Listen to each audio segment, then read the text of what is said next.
Ouf. Et salut à tous, c'est Tommy et aujourd'hui on se retrouve pour répondre ensemble à une question que vous avez été nombreux à me poser, c'est comment débuter la reconstitution historique. Alors juste avant de se lancer, je voulais vous remercier pour l'accueil que vous avez fait aux 3 dernières vidéos, donc les 2 sur les Templiers Vikings et cathédrales, où on a débunké ça avec Gabi, et aussi la première partie de la vidéo pour fabriquer la clé de portage, donc le sac à dos historique à l'ancienne. Donc merci beaucoup, ça fait vraiment plaisir d'avoir des gens qui soutiennent la chaîne comme ça, et ça fait plaisir de voir que ça vous intéresse ce genre de vidéo. Donc, pouce bleu. Alors cette question de débuter la reconstitution, elle s'accompagne aussi d'une autre question souvent, c'est comment débuter les médiévales. Et du coup, on va un peu démêler tout ça, parce que l'un n'apporte pas forcément l'autre et inversement. Ce sont des choses différentes. Vous avez sûrement deviné que c'était différent vu que ça ne s'appelle pas pareil. Donc déjà, la reconstitution historique, qu'est-ce que c'est? Il n'y a pas de réelle définition et pour chaque personne, ça peut être vécu différemment. Nous, notre manière de pratiquer la reconstitution, c'est d'essayer de reproduire au mieux la vie des gens de l'époque. Et nous, on est concentré sur le Viking, mais bien sûr, ce n'est pas la seule époque qui est reconstituée. Cette reconstitution, elle débute en général par un apprentissage du peuple qu'on essaie de reconstituer.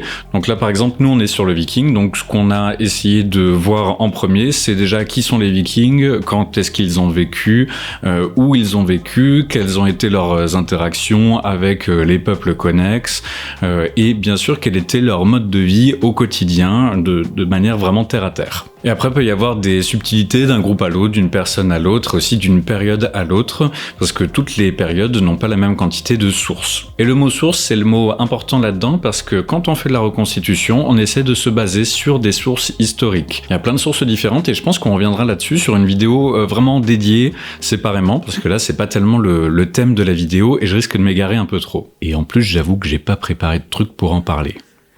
Et il y a aussi une autre pratique qui s'appelle l'évocation, donc là c'est pas de la reconstitution, c'est un peu moins carré et il y a un peu plus de fantaisie dedans, c'est pas non plus du GN et on fait pas non plus du médiéval fantastique, mais l'évocation ça permet d'avoir un peu plus de souplesse. Donc première chose, si vous voulez commencer la reconstitution, vérifiez que vous voulez bien faire de la reconstitution et pas de l'évocation, c'est pas grave de vouloir faire que de l'évocation, faut juste savoir vraiment ce qu'on fait et être honnête avec le public et avec les gens qui vont voir vos costumes. Donc souvent on parle de reconstitution et de médiéval, les deux ensemble, c'est pas forcément obligatoire de faire les deux ensemble, parce que les festivals médiévaux et les fêtes médiévales, c'est pas forcément de la réelle reconstitution. Et en fait quand on va sur des fêtes médiévales avec une association de reconstitution, comme par exemple la nôtre qui s'appelle Norðvegiir, les routes du Nord, ben ce qu'on fait c'est pas de la réelle vie de camp, on est obligé d'animer et de tourner tout notre camp autour du public. Donc c'est pas forcément la vraie vie et c'est pas forcément la vraie reconstitution, même si on essaye de faire en sorte que ça soit le plus carré possible et que ça ressemble le plus possible à un vrai camp historique viking. Mais forcément comme on le fait pour l'animation et le public et pas vraiment pour faire de la réelle reconstitution, c'est pas tout à fait la même chose. Donc même si on met souvent la reconstitution ou l'évocation dans le même panier que le fait de faire des médiévales, ce ne sont pas des choses pareilles. Et d'ailleurs en reconstitution historique milieu Moyen-Âge, c'est beaucoup le cas chez les Vikings, il arrive très souvent de faire des camps off, ce qu'on appelle donc des off. Là, il n'y a pas de public du tout et on va essayer de s'immerger un peu plus dans le campement et dans la période. C'est ce que vous avez déjà vu plusieurs fois sur la chaîne ici. Donc par exemple, les camps qu'on fait à Yule, le but c'est de faire un camp un peu plus long où on fabrique en plus des choses. Donc là par exemple, on est en train de construire la maison en Ariège, en montagne, et c'est beaucoup plus poussé et on peut aller beaucoup plus loin dans la démarche de reconstitution que si on avait du public et que si on faisait une médiévale. Bon, du coup, je m'égare un peu, c'était pas le sujet à la base, mais je pense que vous comprendrez très bien pourquoi je voulais parler de ça dès le début. Hop, petite interruption pour parler du Tipeee et du fait que en ce moment, si vous participez au Tipeee à partir de 1 € par mois, déjà vous participez à faire grandir la chaîne et vous me soutenez donc cœur sur vous et vos familles. Et en plus, ça vous fait entrer dans le tirage au sort des 2 mois en cours. Et là, en ce moment, ce que vous pouvez gagner, c'est un ensemble de 12 pelotes de laine. C'est de la laine des Pyrénées qui est teintée par Sagilia Latisserand, qui est une artisane française qui travaille super bien. Allez voir son site, son Facebook et son Instagram, bien sûr. Et ces 12 pelotes de laine, elles sont colorées à la teinture végétale, donc super bien pour la reconstitution historique. Et je ferai le tirage au sort tout à fait au début du mois de juillet. Voilà, retour à la vidéo, c'est reparti. Alors la vraie question, c'était comment débuter la reconstitution et les médiévales. Donc on va prendre déjà la reconstitution à part et les médiévales à part. On va peut-être commencer par les médiévales parce que c'est le plus simple. Tout simplement, si vous avez envie de commencer les médiévales, allez à des médiévales. Vous n'êtes pas obligé d'y aller en costume, vous pouvez y aller juste en vêtements, ce qu'on appelle en vêtements civils entre guillemets, et aller découvrir, regardez comment c'est, regardez ce qui vous plaît dedans, ce qui ne vous plaît pas, testez, regardez, observez, faites-vous peut-être des contacts et des copains dans les troupes sur place, et comme ça vous pourrez déjà vous faire une réelle idée de ce qu'est une médiévale. Ensuite, pour vraiment faire partie des médiévales et camper sur les médiévales, faire une médiévale tout un week-end, il va falloir être en association. Donc vous avez deux choix, soit vous créez votre propre association, soit vous rejoignez une association.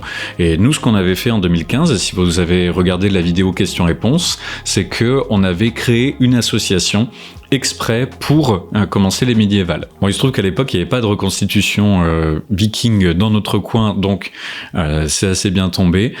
S'il y a une association dans votre coin, ce que je vous conseille plutôt de faire, c'est d'aller rejoindre une association, de les rencontrer, avant même de vous acheter un costume ou de vous fabriquer un costume, mais vraiment d'aller, dès le début, les voir, éventuellement les contacter sur leur site, sur Facebook, sur à peu près n'importe quel réseau. Et comme ça, ils pourront vous mettre un pied dedans, vous expliquer quels sont les codes de la reconstitution, ce qu'il faut faire, ce qu'il ne faut pas faire. Ils vous donneront aussi des bonnes adresses, ils vous montreront comment vous débrouiller au début. Voilà, et au final, ça répond aussi un peu à la question comment commencer la reconstitution.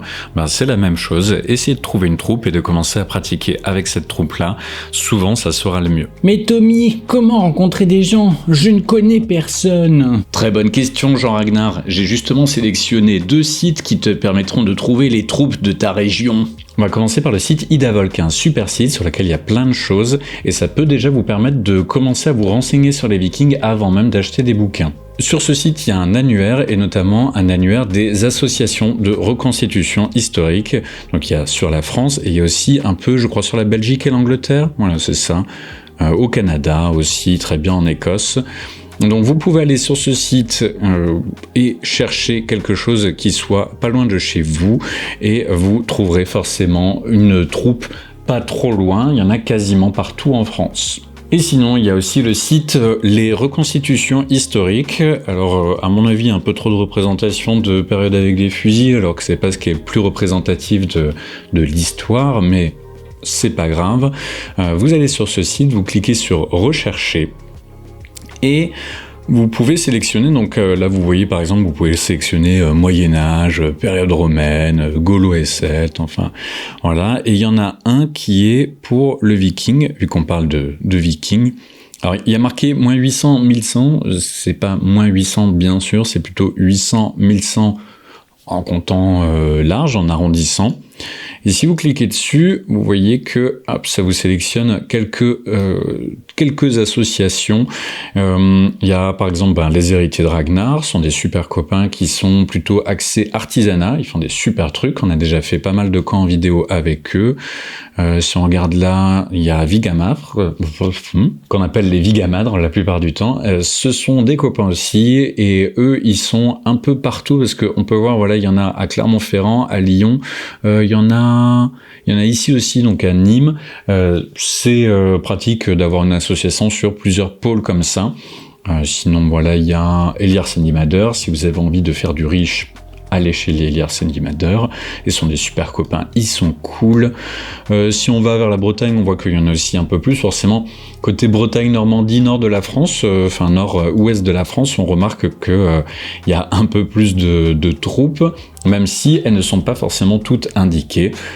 C'est normal, tout le monde ne connaît pas ce site. Et d'ailleurs, si vous avez une asso et que vous n'avez pas encore entré votre association sur le site, je vous invite à le faire, ça sera toujours plus sympa. Voilà, dans les autres assos, si on zoome un peu ici, le clan d'Alfheim que je ne connais pas, Sergent Bourgogne que je ne connais pas non plus, les loups de Herbert je ne connais pas, la meute cornue non plus. Voilà. On a Association Guerre Historique, ils sont super cool et c'est eux qui ont le village Windheim en Alsace que vous avez vu très très rapidement dans la toute dernière vidéo de Volin 2018. commence à dater. Il y a la nôtre ici aussi, bien sûr, donc Norsvegar, les routes du Nord. Et si on clique sur une asso, ben voilà, très bien. Donc il nous donne le nom, une petite description. Et il y aura aussi normalement, voilà, il y a leur Facebook ou leur mail. Donc si vous voulez les rejoindre, c'est très facile de les contacter. Après, s'il n'y a vraiment pas de troupes dans votre coin ou que vous ne vous entendez pas avec les troupes du coin ou que votre projet ne correspond vraiment pas, vous pouvez toujours créer votre propre groupe. Même si vous ne faites pas de médiéval, je vous conseille de vous mettre en association quand même parce que ça vous permettra d'avoir une assurance de groupe et donc d'être couvert pour toutes les choses que vous pourriez faire qui pourraient être dangereuses. Donc par exemple, faire des chantiers, faire du combat sportif si vous voulez en faire de l'artisanat, voilà, toutes les petites choses comme ça. C'est pas à proprement parler dangereux, mais on peut se blesser et il faut être assuré parce que sinon les membres peuvent se retourner contre le président ou le conseil d'administration ou le bureau et vous n'avez pas envie que ça soit le cas. Niveau matériel, la priorité, ça va être d'avoir un auvent pour se protéger de la pluie et du soleil et de quoi cuisiner. Le reste, vous pouvez un peu vous en passer au début. Alors bien sûr, votre camp sera pas le plus propre possible parce que vous aurez pas de céramique pour boire au début ou de plats en bois pour mettre votre nourriture. Mais il vaut mieux commencer au fur et à mesure comme ça et vous pourrez toujours ajouter des choses quand vous saurez les fabriquer ou quand vous saurez où les acheter. Dans tous les cas, la reconstitution, c'est quelque chose qui se vit, donc lancez-vous, allez-y, essayez. Forcément au début vous ferez des erreurs, mais c'est pas grave, vous apprendrez de ces erreurs. Niveau costume pour débuter, j'ai déjà fait une vidéo pour parler du costume masculin et une vidéo pour parler du costume féminin et vous pouvez vous baser là-dessus parce que ce sont des costumes un peu universels et ça vous permettra de débuter sereinement avec des costumes corrects qui sont peut-être pas tout à fait spécialisés mais qui sont suffisamment passe-partout pour que ça ne fasse pas tâche. Et bien sûr, je vous le disais avant, une des premières choses ça va être de se renseigner sur le peuple qu'on a envie de reconstituer et du coup je vous conseille 2 livres pour ça. Il y a Autant des Vikings de Anders Winros qui est très facile à lire, il y a pas mal de passages qui sont écrits vraiment comme un roman, du coup c'est très très accessible et il n'y a pas forcément besoin d'avoir fait des études d'histoire pour comprendre ce qui se raconte. Il parle d'un peu tout et donc ça permet de se mettre dans le bain de l'histoire viking. Et sinon, un autre livre que je conseillerais, mais vraiment pour le côté pratique des choses, sur comment apprendre à faire un plat en bois, à coudre des chaussures, à faire une cuillère, des choses simples comme ça. Je vous conseille le livre Spurensur Aitabu qui parle des fouilles qui ont été faites à Aitabu, donc un site danois. Et c'est un excellent livre parce que vous pouvez apprendre vraiment toutes ces choses-là sur le côté très pratique. Et ça, c'est très important quand on commence la reconstitution. Et j'avais fait une autre vidéo où je parlais un peu plus des livres. J'essaierai de la mettre sur une des fiches. Je crois que ça s'affiche là. Ouais, je crois que c'est ça. Et si vous avez envie de raconter votre expérience et de parler de comment vous avez débuté la reconstitution vous aussi, ou peut-être l'évocation, vous pouvez en parler dans les commentaires et qui sait, peut-être que ça inspirera des débutants.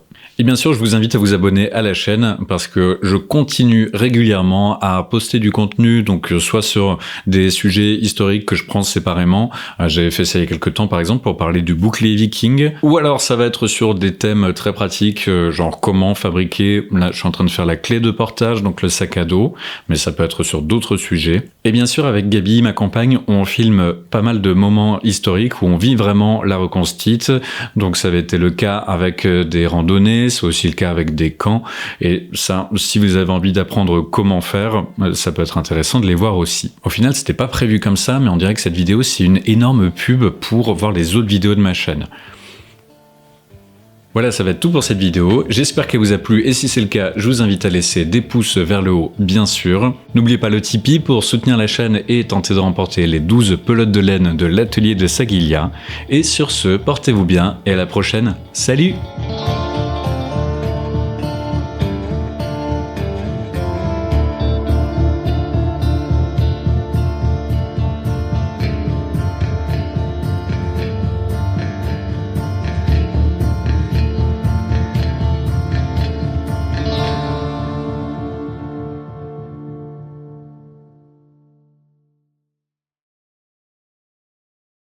Mais Tommy, comment rencontrer des gens? Je ne connais personne.